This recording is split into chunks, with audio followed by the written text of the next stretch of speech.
Hey folks, Robb Wolf here. If you can feel some sort of tectonic shift in the show, that's because we have doubled everything, even larger. We don't only have Greg Evett in the house, we have Kiefer from dangerouslyhardcore.com. Dude, what's going on? Hey, not much. Glad to finally be on the show. We were just talking, Kiefer pinged me like 6 months ago, right when, literally, I think the week that Zoe was born or like the week before, and I'm like, I'll get you on soon, I promise. And then it was 6 months later, and then we just told him that it's going to be an incredible letdown for him now that we finally did it. So, but super stoked to have you on the show. Since Greg just reminded me, we will mention the show sponsors right up front here before I goof that up. We've got Evolve Foods. Go to evolvefoods.com, put in Wolfpack 2, and receive 10% off of your order. Also, we have frontdeskhq.com. If you run a service-based business, fitness in particular, but it could be a hair salon, anything that's basically a service-based interface where you work with folks, bludgeon them on the head, steal their money, all that sort of jive, go to frontdeskhq.com. This will probably be the last week that they actually are a show sponsor. But this is something that my wife, Nikki, has been working on. Really cool application for helping you to manage the front and back end of your business. Okay, here we are. Kiefer, what's going on, man? Oh, not much. Just, kind of looking forward to this because when I had you on my podcast, you said you wanted to get me on yours because you had tons of questions that we didn't really get to on my podcast. So I'm kind of curious what those questions are. I like the good high-level conversation. And do you know Dr. Rocky Patel? Oh, yeah. Yeah, I talked to him this weekend, and it was a great conversation. He had all kinds of topics to talk about, and he's doing some amazing work at his clinic. Yeah, remind me to talk about his stuff later because, the specialty health program that I'm working with here in Reno, they're pretty geeked out on the HDL labs, NMR profile for blood work and looking at like LDLP. And then Rocky just has a really interesting story of, his LDLP, his LDL particle count actually going up when he started doing like the carb night. But then he went in I guess we'll just talk about it right now. Yeah, might as well. Perfect segue. Rob, you are so smooth.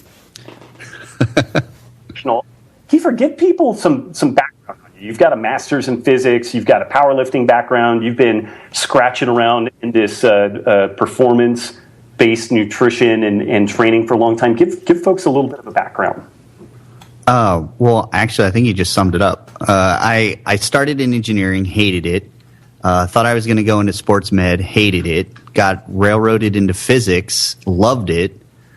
Stuck with that all the way through my master's. Decided to actually come out here to California to finish up, and then got sidetracked on nutrition and software development. So I did that. I did the software development mostly for a couple years. That's when I wrote Carb Night. Mm-hmm. Had absolutely no idea how to market to anybody. I wrote that totally for health people, really, just to help people lose weight. I mean, everybody's getting so fat. I can't stand to go back to Indiana. I mean, just the gravitational pull you feel trying to walk around Walmart, you can't walk in a straight line. People are so big. It's like a singular. Once you enter horizon, you're just sucked in and you never come. Right, exactly. I'm pretty convinced most small children aren't with their parents. They're just caught in orbit around some of these large people. Nice. There's definitely some time-space continuum issues going on there, too. If you ever drive between Chicago and New York, it gets pretty interesting. Right. And so, I don't know. I actually, my background's in bodybuilding competitively. I only got into the powerlifting because I knew a lot of powerlifters and started helping them with their diet. But when I did the software, I was sitting like literally 14 hours a day, and it was just wrecking my body. I mean, everything was breaking down.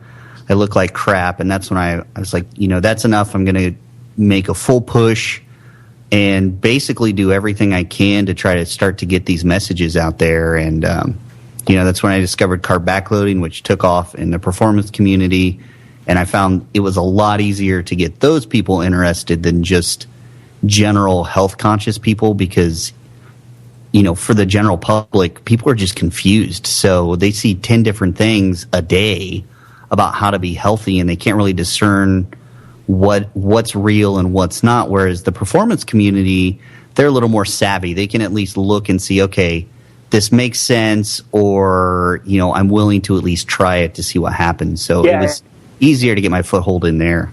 I think that's probably the key there is the performance community. We've had some really good success, like in the military special operations scene, but anybody that's looking for some sort of a performance boost, or I guess in the case of you've had a lot of success in the bodybuilding and figure scene, just anybody that's looking to optimize performance, optimize body composition, they're just simply willing to try something. Maybe it sucks, maybe it doesn't work, but they're just willing to give something a shot. Whereas when you're, like you said, when you're pitching to the general health scene, folks are in this kind of paralysis. Part of it is just that you're inevitably suggesting that you're going to take away the Twinkies and ho-hos and all that, although I guess that's going away now. Right. Yeah. So how did... one of the things that I've been rattling around a lot is there's some different approaches out there. One of them being more, I think kind of the I guess lineage that you and I come from, which is more of this macronutrient cycling, not really paying a ton of attention to like weighing and measuring of food unless we have to really get in and tighten things up. But then you've got another camp that is fully geeked out on like the weighing, the measuring. They feel like the calories are kind of the primary, issue in the whole story, which I want to talk about that a little bit later. But how did you get into more the macronutrient cycling? I mean, particularly, it's just intriguing to me. You've got a physics background. I've got a biochemistry background. And I tell you, I would rather shoot myself versus weigh and measure my food. So, like, how did you get at this? You're a detail-oriented dude.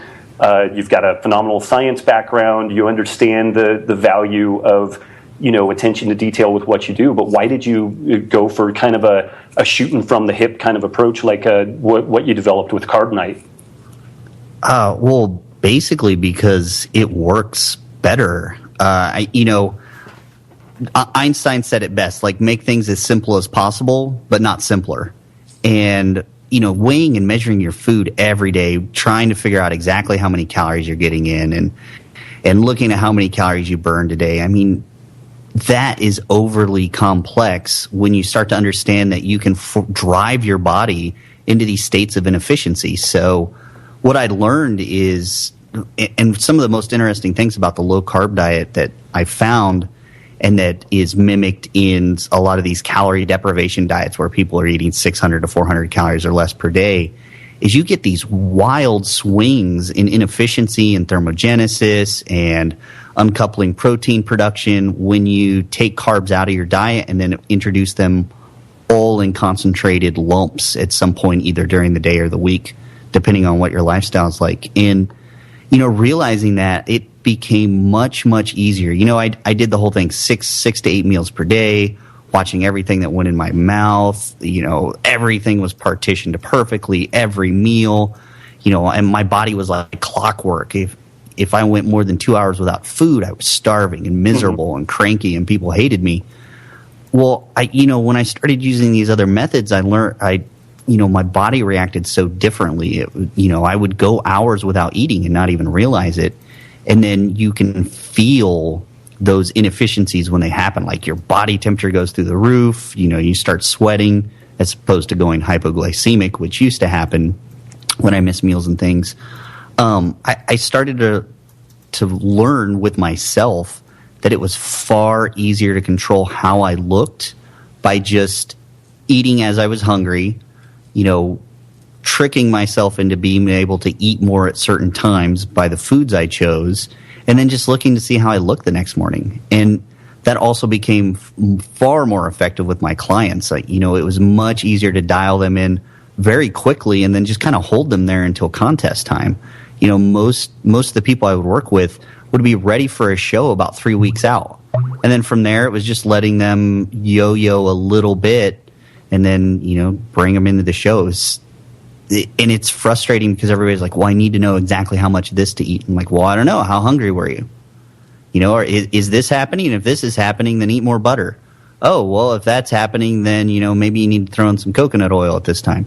It just became far easier, and also the research backs up that idea that all these equations we have, all these metabolic equations, all these calorimetry studies, they're all done, and all the health studies, they're all done under the paradigm of a heavily carbohydrate-based diet.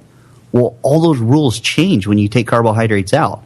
It's like a car. If you run your car on if you run your car with alcohol-based gasoline, like the E85, things like that, then engine health can be defined by all the clogging and shit that goes into the fuel injectors, which is just like your arteries. If you're eating a carbohydrate-based diet, then you can kind of judge health on how clogged your arteries are and everything, because you're putting something in it that shouldn't be there on a regular basis. Whereas if you run your car on pure gasoline, then you've got a whole other set of parameters to look at for what's healthy in your car. Well, the same thing happens in the body. If you take all the carbs out, you take out all the shit, then there's a whole other set of parameters, and they vary wildly. And, I found the only way to get a handle on it realistically was to not count the calories. Just look at yourself. You should be able to just look at yourself, and that will give you all the information you need on how to tweak your diet every day on a day-to-day basis. Because every day you're different. You didn't have the exact same day you had yesterday, and you didn't have the exact same week you had the week before.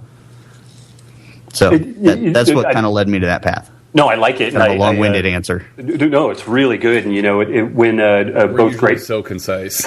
Yeah, seriously. Usually to the point where I'm like, Greg, what was I talking about? So I usually don't know though. Yeah, Greg just sends me off on another wild goose chase after that. So it was interesting. Both Greg and I were involved with the very early incarnation of CrossFit, and obviously CrossFit, they like the zone and they like this weigh and measuring deal, because of this accuracy and precision kind of idea. But it just struck me that this completely randomized approach to training would advocate a completely static and dead approach to nutrition, instead of looking at what did you do, what are you going to do, what are your recovery parameters and stuff like that, and being a little bit more dynamic, like meal by meal, day by day, week by week, to be able to meet the needs. Like if you are doing kind of a strength-oriented cycle, you probably don't need as much glycogen. If you are doing a ton of 800-meter repeats with like 6,000 pull-ups, then you probably need a ton of glycogen, and you should probably fuel appropriately to that. So it just, I don't know, I guess it's just kind of validating. It's a comfort thing. Like Kiefer just said, people were freaked out about not knowing exactly what they needed to eat for the next 3 weeks. And I think there's so much information, people are overwhelmed that if they don't know exactly what they're supposed to do, they just go off the rails completely. So I think that's where that zone stuff comes in and is so popular, even though on the same hand you could say it makes people crazier. It's that weird sense of comfort and security, because okay, well, you know what? I have my 4 blocks right here. This is it. Doesn't matter if it's made of a cheeseburger and Coors or whatever it is. But I think it's a nice reliable thing to fall back on. Right. It's kind of that, it's one less thing to think about during the day. Exactly. I mean, your day is confusing enough, and now if you don't have to think about exactly what that meal's going to be, somebody's written it down for you, that's way easier than trying to figure it out yourself. Like, oh gosh, what did I look like this morning? Should I eat more fat, or should I have more carbs tonight, or should I, all those questions that kind of self-analysis, it takes time, and most people just don't have that time or don't want to spend that time.